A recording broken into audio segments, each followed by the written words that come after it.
कौन थे डॉक्टर भीमराव अंबेडकर और उन्होंने हमारी पीढ़ी को क्या दिया?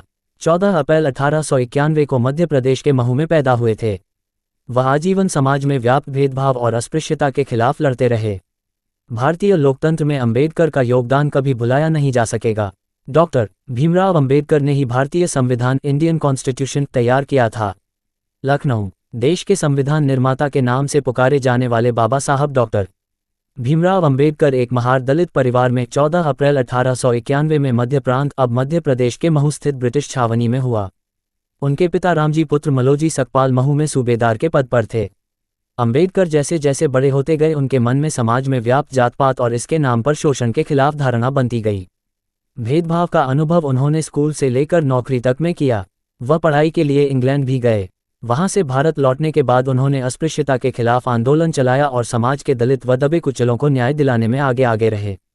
अंबेडकर की शुरुआती शिक्षा दापोली और सतारा में हुई। वह पढ़ने में काफ़ी होशियार थे।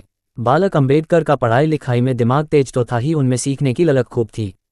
यही वजह है कि बम्बई के प्रतिष्ठित एल्फिंस्टन कॉलेज में पहले दलित छात्र ने दाखिला लिया, जिसका नाम था भीमराव अंबेडकर। इसके बाद अंबेडकर ने अपने सपनों को पूरा करने के लिए खूब मेहनत की। आखिरकार मेहनत रंग लाए और उन्होंने 3 साल के लिए बड़ौदा स्टेट स्कॉलरशिप पास कर ली और न्यूयॉर्क में कोलंबिया विश्वविद्यालय से ग्रेजुएशन किया और 1915 में एमए की परीक्षा पास की। उन्होंने लंदन स्कूल ऑफ इकोनॉमिक्स में दाखिला लिया।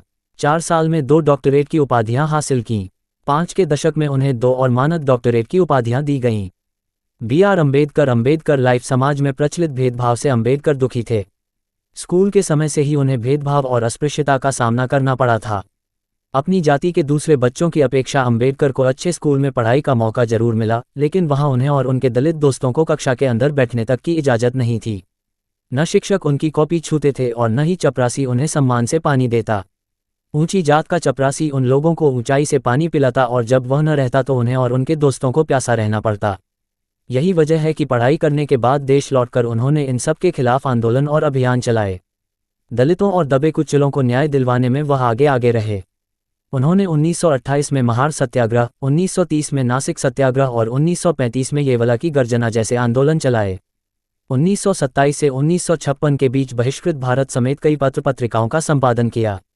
उन्होंने कमजोर वर्ग के छात्रों के लिए काम किए। मुंबई में सेघार्थ महाविद्यालय और औरंगाबाद में मिलिंद महाविद्यालय स्थापित किए। लाइब्रेरी खोली। दुनिया भर में जिस भारतीय लोकतंत्र की तारीफ की जाती है वह भी अंबेडकर के विचारों से ही संभव हुआ। अंबेडकर ने 2 साल 11 महीने 17 दिन में भारतीय संविधान इंडियन कॉन्स्टिट्यूशन तैयार करके दिया, जो समता, समानता, बंधुता और मानवता पर आधारित था। इस संविधान में उन्होंने हर किसी को बराबरी और पलने बढ़ने का न्यायपूर्ण हक दिया। वह स्वतंत्र भारत के पहले कानून मंत्री बने। 6 दिसंबर 1956 को वो इस दुनिया को अलविदा कह गए। उन्हें मरणोपरांत 1990 में भारत के सर्वोच्च नागरिक सम्मान भारत रत्न से नवाजा गया। सूचना सिर्फ मान्यताओं और जानकारियों पर आधारित है। यहाँ ये बताना जरूरी है कि यह मेरा वीडियो किसी भी तरह की मान्यता, जानकारी की पुष्टि नहीं करता है। किसी भी जानकारी या मान्यता को अमल में लाने से पहले संबंधित विशेषज्ञ से सलाह लें। धन्यवाद।